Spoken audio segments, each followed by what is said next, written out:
राजस्थान का चुनाव पायलट के इर्द गिर्द ही घूम रहा है। बीजेपी ने लाख कोशिश की, लेकिन राजस्थान वाले पायलट यानी सचिन पायलट हाथ नहीं आए बीजेपी के। लगा कि हालात गंभीर हैं तो मुद्दे भी खूब छाट छाट कर बीजेपी ने उछाले, लेकिन बीजेपी की सेहत में कोई सुधार होता नजर नहीं आ रहा है। लिहाजा दूर दक्षिण से पीएम मोदी ने उड़ान भरी। पायलट के किरदार में पीएम मोदी ने एक सफल उड़ान भरकर प्लेन लैंड भी करवा लिया। लेकिन क्या 5 राज्यों के चुनाव में पीएम मोदी बीजेपी की सफल लैंडिंग करवा पाएंगे? बोलता हिंदुस्तान पर मैं हूं आपके साथ मिर्जा शाकिर अली बेग। तेजस सुबह से ही चर्चा में है। चुनाव वाले दिन, मतदान वाले दिन तेजस की चर्चा हो रही है सोशल मीडिया पर। नहीं, कंगना वाली तेजस फिल्म नहीं, जो बिल्कुल फ्लॉप हो गई, जिसके टिकट ही नहीं मिले, जिसको दर्शक नहीं मिले, जिसको इजराइल का समर्थन तो मिला लेकिन दर्शक नहीं मिल पाए, जिस बीजेपी के लिए कंगना बैटिंग करती हैं, उस पार्टी के कार्यकर्ता तक फिल्म को देखने नहीं पहुंचे।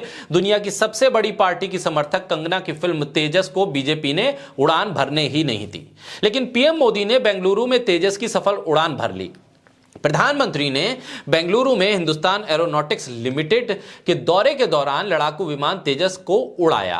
पीएम मोदी ने ट्विटर पर लिखा, मैं आज तेजस में उड़ान भरते हुए अत्यंत गर्व के साथ कह सकता हूं कि हमारी मेहनत और लगन के कारण हम आत्मनिर्भरता के क्षेत्र में विश्व में किसी से कम नहीं। भारतीय वायुसेना, डीआरडीओ और एचएएल के साथ ही सभी भारतवासियों को पीएम मोदी ने शुभकामनाएं दी।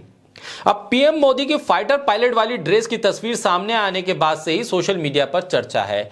कोई कंगना की फिल्म तेजस में कंगना रानौत की उस ड्रेस और पीएम मोदी की ड्रेस की तुलना कर रहा है और दोनों फोटो को साथ साथ साझा कर रहा है। कोई कह रहा है कि पीएम मोदी ने उड़ान तो भर ली है दक्षिण से, क्या चुनाव पर इसका कोई असर होगा? कोई कह रहा है कि टीवी पर तस्वीर चला दी गई ताकि प्रधानमंत्री की इस उड़ान भरती हुई तस्वीरों को देखकर कर्नाटक में बीजेपी उड़ान भर पाए।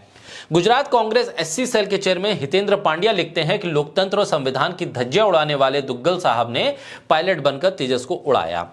अपूर्व भारद्वाज पीएम की इस उड़ान को पनौती से जोड़कर लिखते हैं कि इमरजेंसी अलर्ट, अगले कुछ महीने तेजस के सभी पायलट को अतिरिक्त सावधानी बरतनी होगी। ट्विटर पर एक यूजर हैं तन्मय, वो लिखते हैं कंगना और पीएम की फाइटर वाली ड्रेस की फोटो शेयर करते हुए कि कौन किससे बेहतर है। ऐसे में आज स्वदेशी का नारा देने वाले प्रधानमंत्री मोदी, एचएएल जाकर उड़ान भरने वाले पीएम मोदी, आखिर क्यों फिर राफेल को लेकर इतने आतुर रहते हैं? क्यों नहीं राफेल को बनाने, असेंबल करने की पूरी जिम्मेदारी एचएएल को दी थी? क्यों फिर उसमें अंबानी को, अडानी को आगे लाने की कोशिश की गई? इस सब के बीच प्रधानमंत्री मोदी की इस उड़ान के बाद सोशल मीडिया पर जो कमेंट्स आ रहे हैं वो सीधे सीधे सियासत से जुड़ते हैं। ये कहा जा रहा है कि प्रधानमंत्री चुनाव वाले दिन कोई ना कोई इवेंट खोज लेते हैं और उन्होंने तेजस की उड़ान का ये इवेंट भी खोज लिया। अब देखना होगा कि प्रधानमंत्री की ये उड़ान बीजेपी को कितनी ऊंचाइयों तक लेकर जाती है। विधानसभा चुनाव हो रहे हैं और ऐसे में 5 राज्यों के विधानसभा चुनाव हो जाने के बाद मतगणना वाले दिन बीजेपी कितनी उड़ान भरती है, प्रधानमंत्री के चेहरे के सहारे कितनी ऊंचाइयों तक जाती है, या फिर बीजेपी की लैंडिंग क्रैश हो जाती है।